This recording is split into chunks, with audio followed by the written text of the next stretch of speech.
I am really delighted to be able to introduce Jamie Wheal to you. He came to my attention via a link that somebody sent for a YouTube interview that he did. Excuse me, I won't even tell you the title because I don't want to bleed into his talk here. But I was just blown away by it, and then I found out that well, I already had his book and had read Stealing Fire, which perhaps he might be able to sign later. It's sold in the hundreds of thousands of copies and nominated for a Pulitzer Prize. And he's just into so many other things I can't begin to describe. He has a long bio on the conference website if you want to know. He has the Flow Genome Project, and he's just a force of nature. Please give a warm welcome to Jamie Wheal.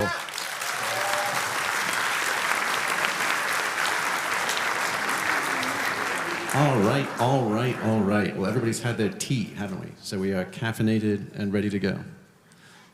I haven't, but I am English, so I have a sort of 2 to 3 o'clock every afternoon narcoleptic fit until I come out the other side from a pot of Earl Grey.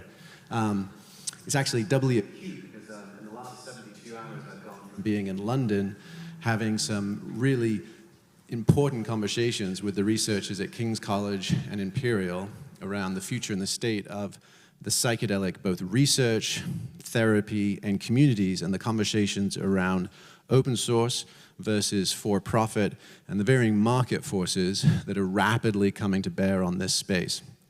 Because of that, then flew from London to my hometown in Austin, and as many of you are probably aware, MAPS is hosting a staggeringly large gathering. I think there's 500 people with a 300, or 700 people with a 300-person waiting list to just attend what's going on there this weekend. And as far as just sign of the times and signal that, you know, some of the undercover brothers and sisters here, we were being joined by many, many others. And Paul Stamets and Rick and I shared the stage last night to speak specifically about that to that community. And then I got on the plane this morning, zero dark ugly, and I was like, okay, I don't want to fly and burn all that carbon to come and say the same thing again that you guys can just look up on YouTube. So for my entire flight, I completely changed what I was going to do here for us, right? Because, you know, not everybody's in policy, not everybody's in investment, not everybody's in the clinical or the academic side. This feels more culture and community, was my kind of approximate guess. Yeah, so let's do that instead. Is that cool? So let's talk about this. Bottom line is I wrote Stealing Fire 2 years ago and thought at the time that the two biggest issues were going to be commercialization and weaponization. And for sure, those things are persistent. But somewhere in the footnotes, I also said hedonization, which would just be us just getting a little too soft in the head as we go about this whole thing. And when you see the other two vectors of commercialization and weaponization, you realize, oh wow, this is grown-up stuff. Then the imperative for how do we put the ecstatic transformational experience into gear, not just as individuals, not just as small groups of close friends, but actually into culture. How do we architect culture with these experiences at the core? And that, spoiler alert, has turned out to be surprisingly problematic. So that's what we're going to talk about today. Cool? All right, what's just happened? Do I ever get a screen there, or is that always just like the backstory? All right, so why now? Like, what is happening right now? Well, the thesis of Stealing Fire was saying, hey, there's this revolution coming. There's advances in psychology, technology, pharmacology, and neurobiology. And to that, you could add the slow, steady efforts of Rick and MAPS and everything else on legalization, legislation, right? All of those other elements. So for the first time in history, we have access to the most potent techniques of ecstasy that any humans on the planet have ever had, and they're available by one click, and they are ripped out of any cultural context or containers or lineages, and that has never been done. So we're sitting on a pile of dynamite. The next is that we are in a place of exponential change. Has anybody in their psychedelic or contemplative or sort of interiorly scanning states had a sense that, hey man, things are getting exponentially better? That this is actually like that humanity is on this upward arc, that good things are happening. Okay, this would be the Steven Pinkers, the Matt Ridleys, the Hans Roslings, right? This is if you watch TED to get your hit of optimism, right? It's that neck of the woods. And there's all sorts of really important trends to show that that is in fact the case, right? Wars are dropping, infant mortality, literacy, all the good public health stats, they're almost all trending in the right direction. Alternately, has anybody ever felt that things are getting exponentially worse? Like, oh, sweet Jesus, what's becoming of us? Ice caps and polar bears and rainforests and the whole bit. Oh, come on. He lives firmly in the Voldemort category. Best left unsaid.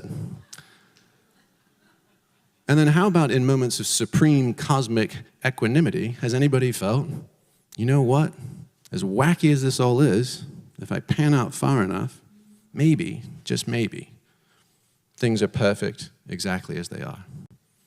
This too. Yeah. Well, that is crazy making to plan a day around. And added to that comes this persistent psychological state. It's a mouthful of a word, but it's a cool one. You'll never forget it. Eschatasthesia. Eschatasthesia is a clinical term for a persistent sense of the eschaton, or the end of time. Has anybody, in their psychedelic experiences, found yourself hurtling towards an impending omega point? Like, whoa, shit, here we go. Everything's going to be different really soon. Yeah. Technical and happens. One of my favorite New Yorker cartoons is this dude out in the street wearing a bathrobe, with his picket sign, and it says, "The end is nigh-ish." And that's kind of how it feels right now. The end is nigh-ish. And that is crazy making.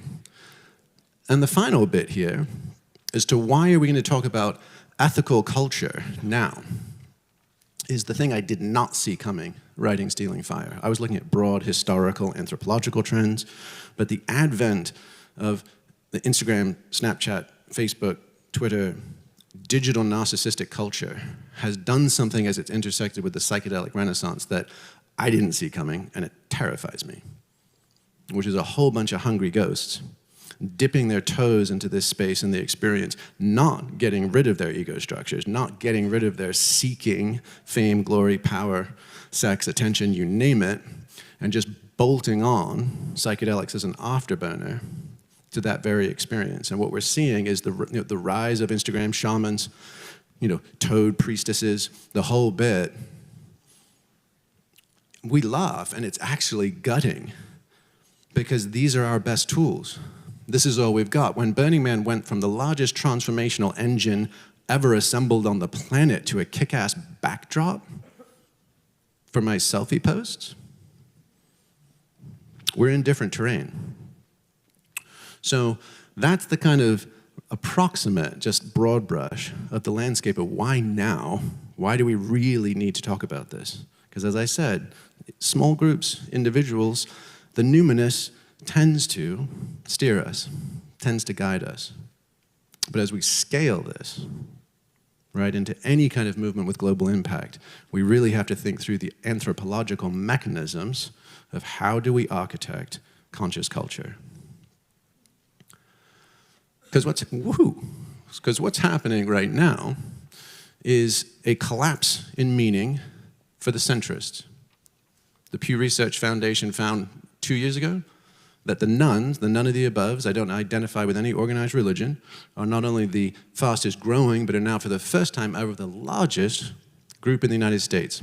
And it plays through with Canada and the Western Europe as well.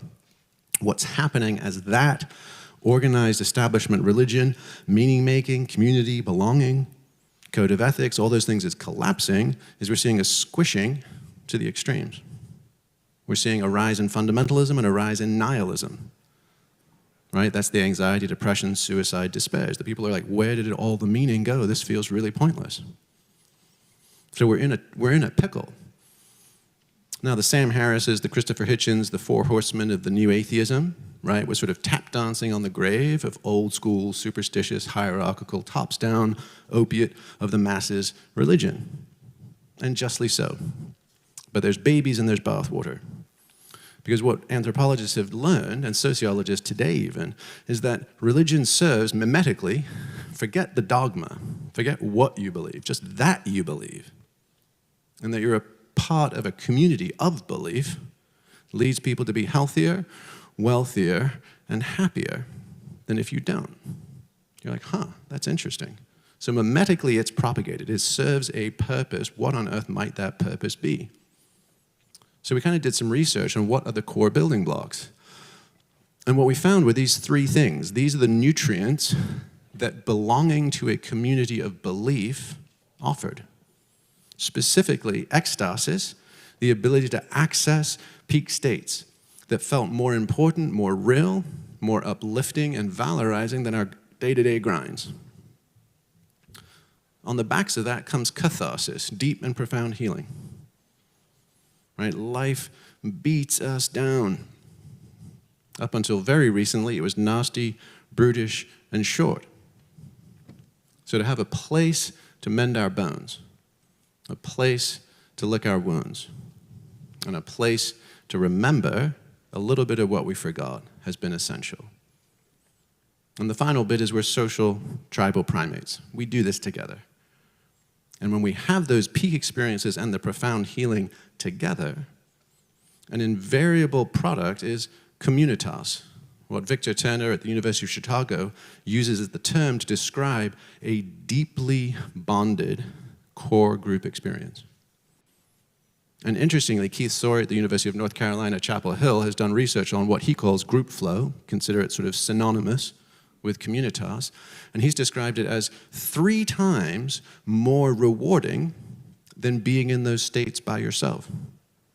So powerful, and by the way, also weaponizable. If you look at a MAGA rally, it is pulling all the levers on this. If you look at jihadi recruitment, if you look at alt-right recruitment, right, you can come in through any of these doors. You can come in through the peak experience and be like, holy shit, and I still got work to do, and I found my brothers and sisters. Or you can find your brothers and sisters, say, I'm not a misfit toy anymore. That experience alone sends me to the ceiling of yeehaw, peak experience, and then we have our wounds to mend. Right? We can come in different points on that triangle, but that is sort of the engine of organized transformational culture. So here's the thing. I've been reading some of MLK's more subversive quotes lately. So a friend was just sending them to me. One of them was also, he said, what did he say? He said, a well-intentioned but poorly considered position is more dangerous than an ill-considered malevolent position. So it's sort of along the lines of the fools rush in, right? But this other one that he has, which is until, right, the people who are attempting to wage peace organize as effectively as those who are waging war, we don't stand a chance. So, how will we do this? Because progressives, in general, have been super duper squeamish about asserting meaning for anyone. So we resort back to not better or worse, just different, cultural relativism, right? And no one asserting anything. And we all go back home after these experiences and attempt to build spaceships in our driveways. And that becomes problematic. So if we take a look at this, and we almost take a design thinking approach to this, we're like, okay, well, what would the anthropology be? You're like, what are the elements if you're trying to replace and update, upgrade meaning 1.0, which was basically all of human history of organized religious belief? What might meaning 2.0 look like? That's open source, that's scalable, it's non-dogmatic, non-doctrinal. What's the toolbox? What do we need to make sure we've covered so it will be healthy and vibrant and compelling so that it would naturally grow? The first thing is obviously you need a sacrament. And Michael Pollan famously in his most recent book said, all we've got are placebo sacraments these days. They don't actually do the job. So we need effective sacraments that reliably disclose the numinous. right? We also need a form of metaphysics. We need to understand, how do we make sense of the great beyond? Because if we're dipping our toe into it, we have to have some meaning-making, some sense-making that actually tracks. Otherwise, we get lost gathering wool. Then specifically, we also need an ethics. And that's distinct from something like the Ten Commandments, which was code-based and binary, basically morals. We live in times that are too complex and too nuanced for black or white morals, thou shalt and thou shalt not. But to take out all guardrails can be deeply problematic. Right? Nietzsche famously said God is dead, but he also said, if you read the rest of the paragraph, he's like, and be super goddamn careful when you kill your gods, folks, because your morals go out the window too. So how do we reinstitute ethics, which is less about right specific, thou shalt not, and it's more about our relationship to our actions. The final ones are scripture. How do we tell our stories? And what stories do we choose to tell? And deities. As David Foster Wallace famously said, everybody worships. The only question is what? And can we move away from dominator sky gods to a more sophisticated, nuanced, and flexible relationship to archetypal entities and expressions of consciousness? Cool? We good so far? All right, how are we on time? How long did that amazingly leisurely wind-up take? Sweet. All right. Okay, so are you guys cool? This is going to be basically subversive anthropology class. Okay, so this is sort of like if Joe Rogan and Jordan Peterson had a 3-day acid bender and recorded it. All right, so let's get into a brief history of worship and the notion of cults. So first of all, I think we need to reclaim the word. Right? The root comes from Latin cultus, and it just means to worship. Right? And that's what we're doing when we're playing with ecstasis and catharsis in communitas. By any other name, that is worship. So back in the day, right, we had traditional cults. That was the cult of Kali, the cult of Eleusis, the cult of Dionysus, right? The cult of the Nazarene before Constantine, right, saw the light and turned it into a state-sanctioned gig.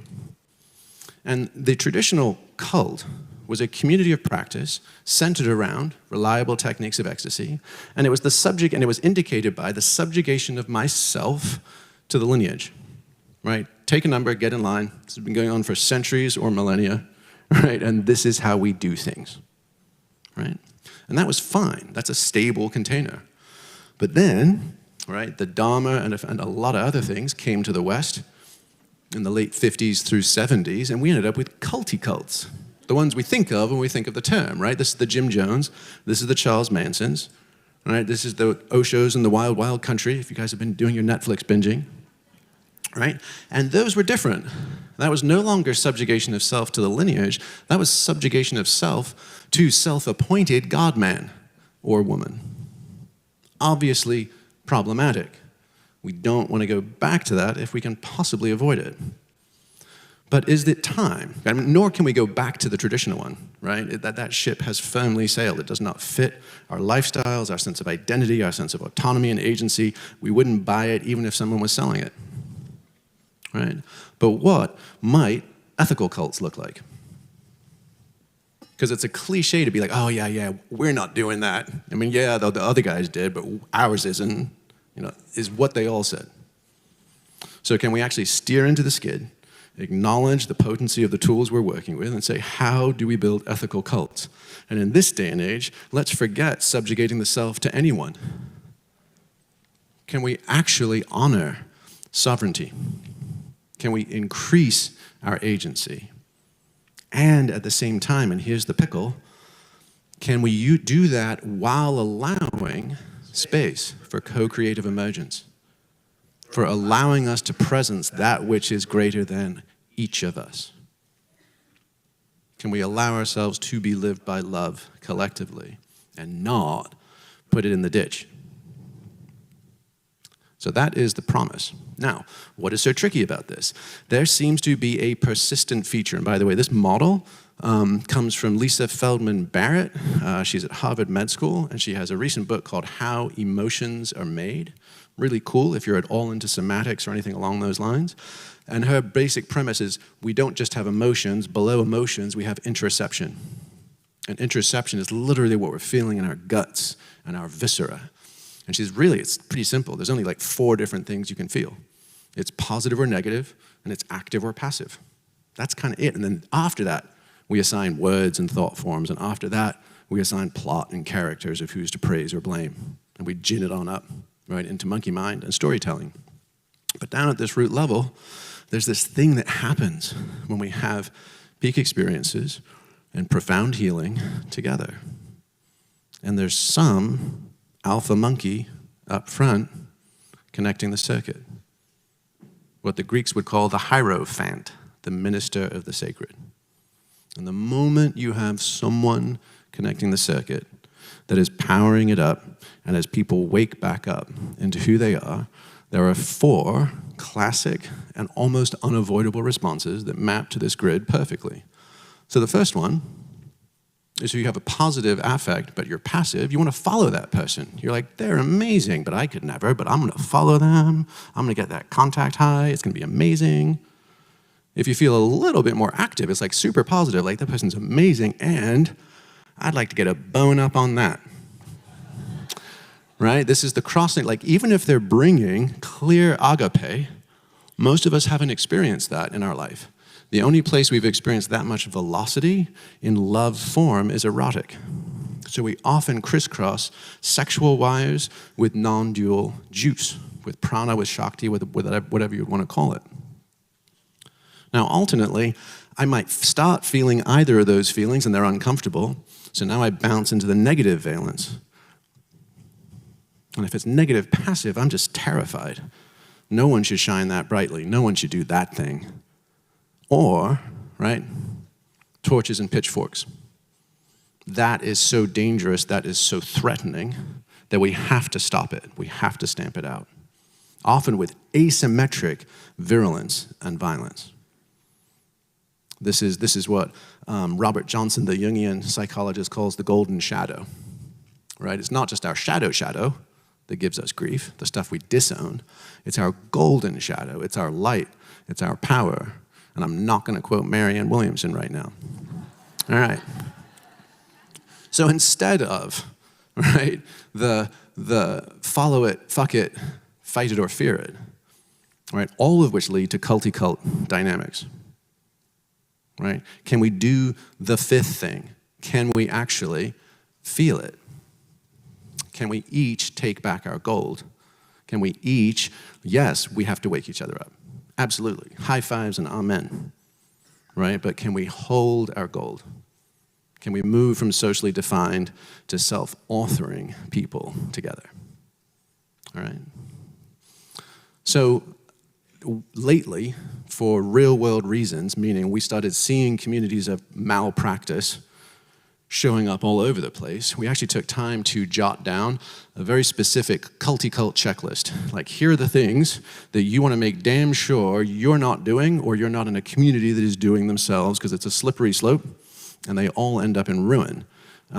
Also, alternately, if people want to create basically a consortium of best practices and say, we are doing a community that does make use of ecstatic technologies and deep healing, but we're committing, like the United Nations Charter, to play cleanly, right? There's an opportunity to opt in. I had to pick what we went through today, and I made the sense it's at the back of the deck. I significantly doubt we're going to get to it. So I had my team an hour ago put that link up, and if you guys want to download it, it's like a 2-page or like a front and back PDF that leads through it. But the simplest one is just, if the leader grabs the ring of power, right? If they actually take the claim, it will corrupt them.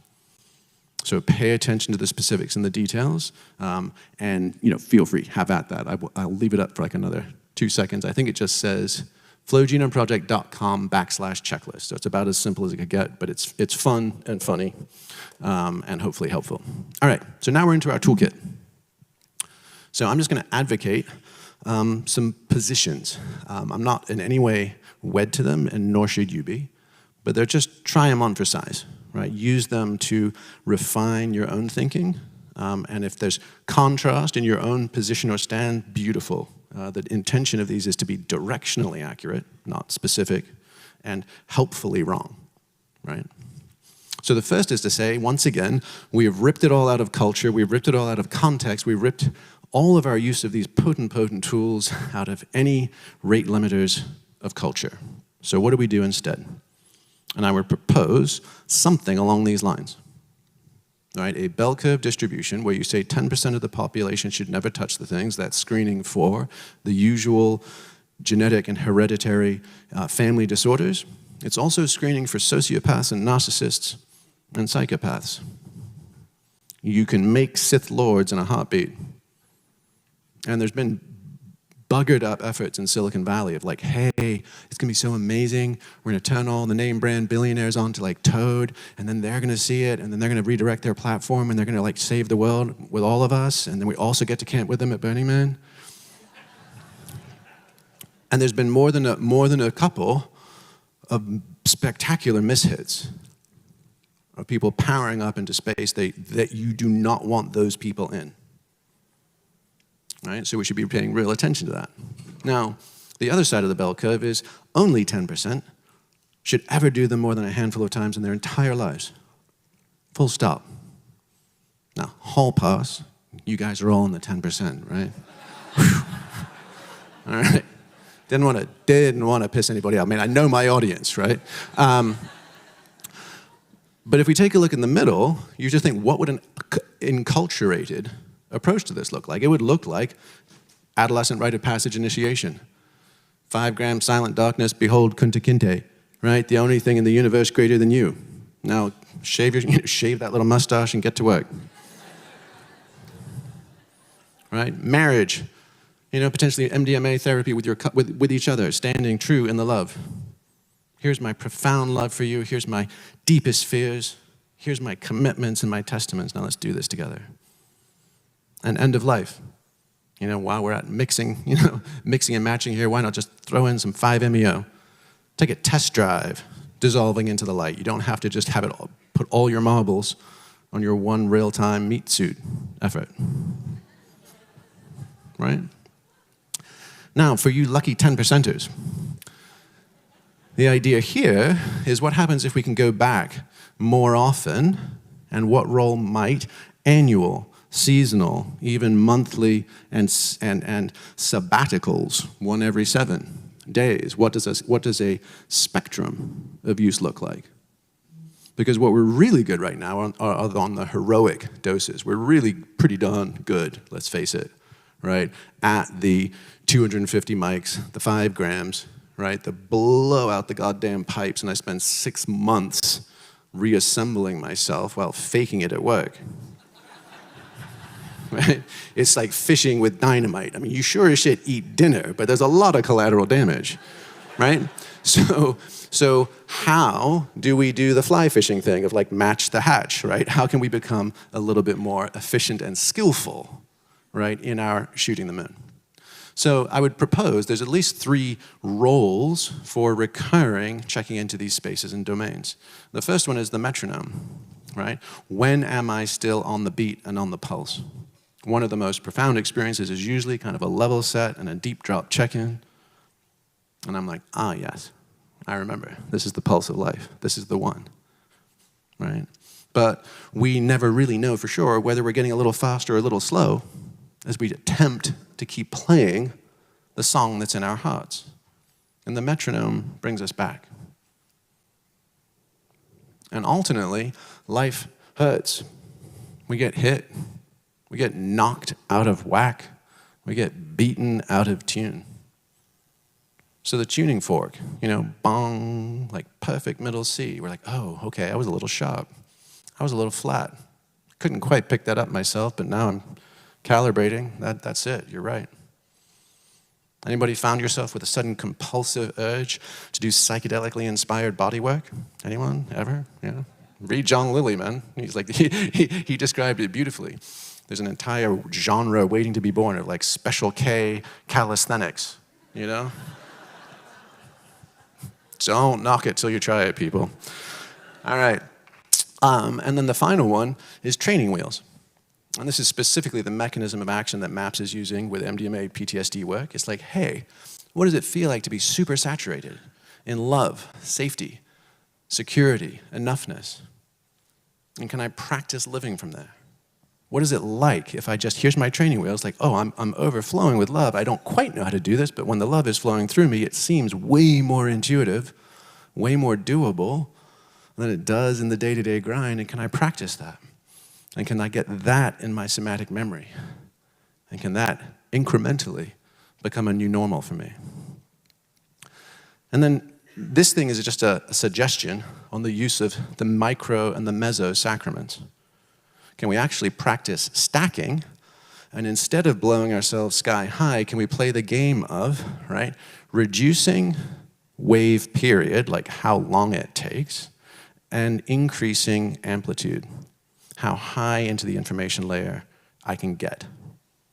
And if I combine techniques, I don't have to overload any one of them nearly as much. So if you're just going with a pharmacological intervention, and that's the only instrument you're using, it's, you generally pin it to get compelling results. If you combine movement and embodiment, fascia, vagal nerve tone, right, breath work, music, sexuality, right, and combine skillful use of substances, you can get yourself further into the information over a shorter period of time with less body load and psychic disruption and more integration and retention. Awesome. It can effectively become a hedonic yoga of becoming. And the more work we do, the better we feel and the more we retain. Now, when we start monkeying with these things, they are the most potent, pleasure-producing, inspiring, and compelling experiences that humans can have. And just like little rats with the lever, right, they can become super sticky. And we're all familiar with the basic of physiological addiction. That's opiates, barbiturates, and a number of classes where dosage goes up, subjective experience goes down, and explicit and physical withdrawal when you cease dosages. The physiological, right, we're also aware of those ones. That's specifically where the cannabis space is going to have to be reckoning with this in a way I don't think it yet fully has, right, is where there's emotional and psychological dependencies, even if there's not explicit physiological withdrawal.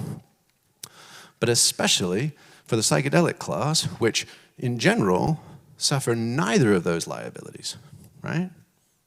But they're pretty unique and remarkable as a class of compounds.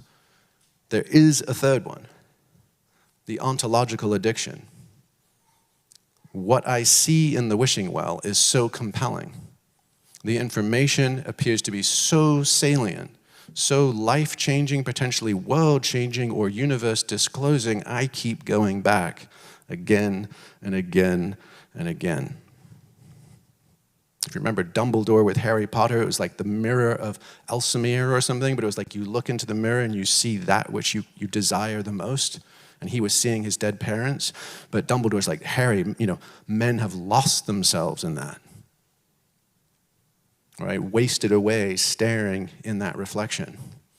And we can too. And a quick rule of thumb is the only difference between an alchemist and an addict is the scoreboard. Are you bringing it back? Are you putting it on the ground? Is it growing corn? Is it supporting life? And if it's not, it's a super, super slippery slope to be on. All right, so that was the sacraments. That was tool number 1 in our toolkit. Okay so far? Yeah? All right. Metaphysics, I can tell already, clearly not going to get all the way through, so I have to think, what is the most helpful? I think this is going to be a helpful one. So as we explore the deep weirdness, right, that is post-conventional consciousness, one of the tricks we have is that we're out past where the sidewalk ended. We're out past logical sense and meaning making. There's not very many books we can look up and study. And a lot of us then just go to pulling shit firmly out of our ass and going hop, skip, and a jump into magical thinking And if it's not just 3D linear reality, then everything must also be true. And I would advocate, particularly in the Western tradition, if you're part of an indigenous lineage tradition, whatever meaning-making frameworks they have, God bless. But coming out of the Western Hermetic tradition or mystery schools, right, ration, reason, logic, precision become more important in these spaces, not less. Right? Plato famously, over the door of his original academy, had a sign that said, "Let no one ignorant of geometry enter here." So here is this actually just popped out. Somebody asked me, how do you track things? And I'm like, well, I think it's kind of this. And the first was Pascal's wager. Blaise Pascal, French mathematician, he famously said, you know what? I don't think I believe in God, but just in case he's real and I end up at the pearly gates and I might get kicked down to a life of eternal damnation, I'm going to fingers crossed believe in him just to hedge my bets. So that's basically saying, I will consider what Eric Davis calls the high weirdness. I'll consider it just in case some of that shit punches through into 3D, right?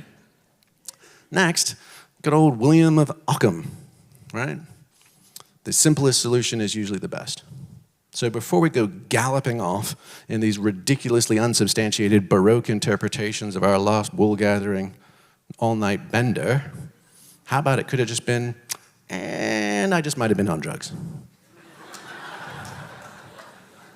That too, right? That too.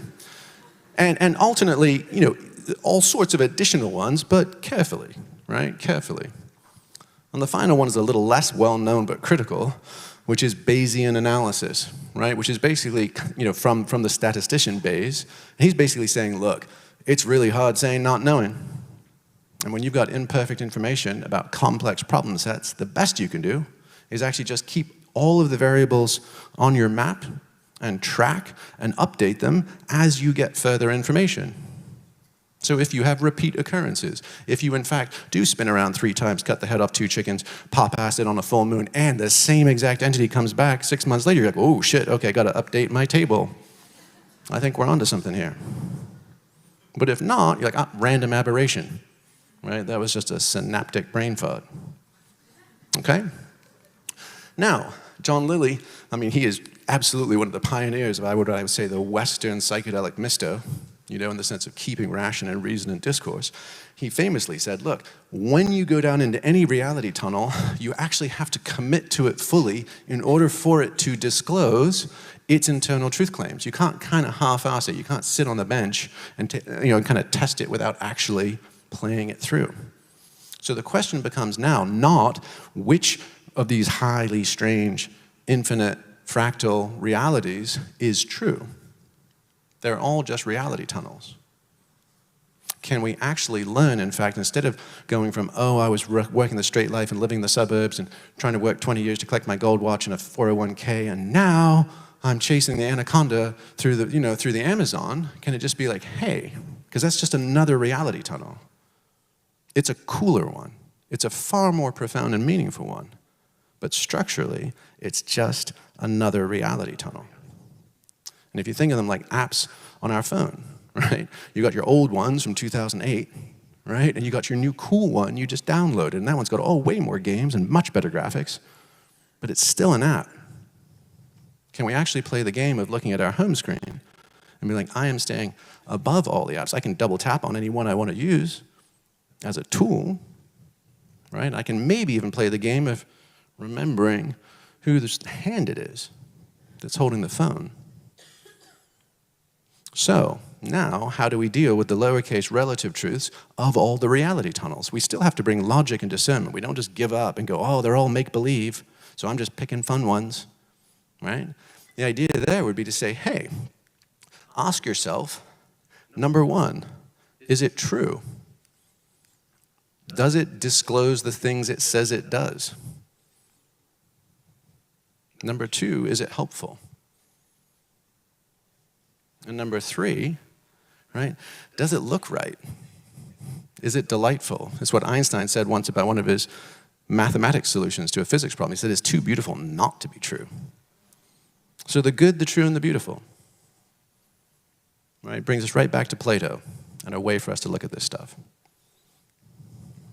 So here's an example I want to share with you guys of a way to put those maxims into gear, okay?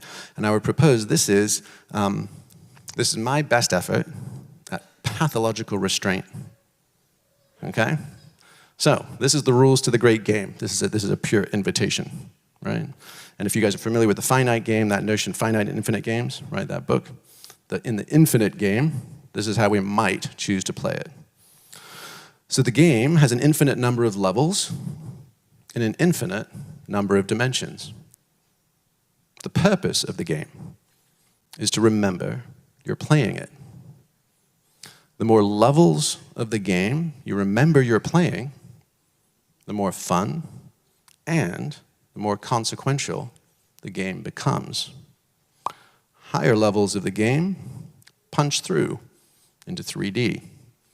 They are often experienced as synchronicity, coincidence, and farce. That is a known feature and best held loosely. The 3D level is the access point to all the other levels of the game. So unless until proven otherwise, don't die in 3D. Once you've figured out the game, help turn as many non-player characters into players and as many players into architects as you possibly can. And finally, stay awake and build stuff.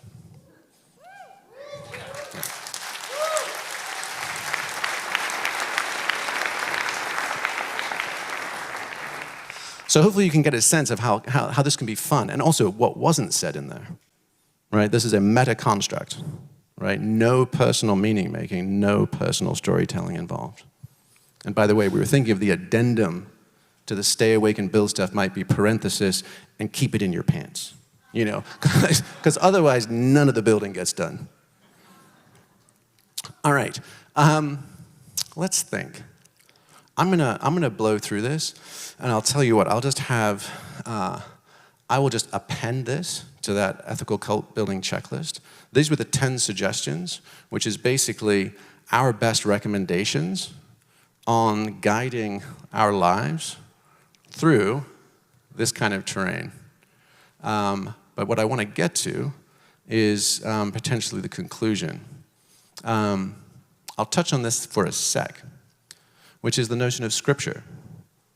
Because if we're talking about creating new meaning-making structures, if we're talking about leaving behind repressive or restrictive old stories that may or may not still fully serve us, the question is, well, what do we write now? What do we do? And I propose that the answer is staring us in the face. It is the Arcana Americana. It is the sacred living texts of North America, born together by the diaspora of all the immigrants, of all the people, of all the First Nations people, of all the pain and the suffering and the dreaming and the creating that gave us the soul tradition, jazz, folk, blues, right? And they're all the same. If you really think about the stomping anthems that get people up on their feet, it is always the same. It's, I've been down so goddamn long, right? It seems like up to me. Right? Going down the road feeling bad. Don't want to be treated this way. You know, Robert Hunter, the lyricist for The Dead, just died. And those guys were the vehicles, the carriers of that tradition. They carried Pete Seeger, they carried Woody Guthrie, they brought it back into the psychedelic landscape. And we live these songs. Beyonce, I'm a Survivor. Right? This is the stuff that makes us come alive. We have our scriptures already. And it is quintessential to this North American experience of ours. So we've talked about the sacraments. We touched on the metaphysics. We skipped over the ethics, but they're good. And we've just said, hey, look around. Look at the living traditions we've got. Look at the songs and the lyrics that make us come alive. But the final one, the deities. What on earth do we do about them?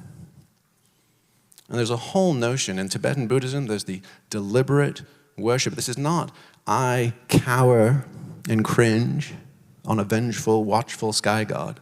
This is, I contemplate that which I choose to become. And the same even in Catholicism with the veneration of the saints, right? This psychotechnology, right, is abundant and all around us. And what I would propose is that an avatar for us today, something to look up to and live into, is this upgraded version of Anthropos. This is Amanda Sage. She's a visionary artist down in the Bay Area. For those of you in the know, that's the playa and the bone beneath her. That is a hermaphroditic Vitruvian human. Masculine, feminine, head and heart, heaven and earth, reason and feeling, blended, balanced, potent. And not too long ago, I came across this descriptor of that transformation. It says, the human being moves through stages of their own duality until they reach a platform in which they assume in a specific and dedicated way the wound of the world. Through this embodiment, they become the wounded healer of Grail Lore, whose wound is born for the world.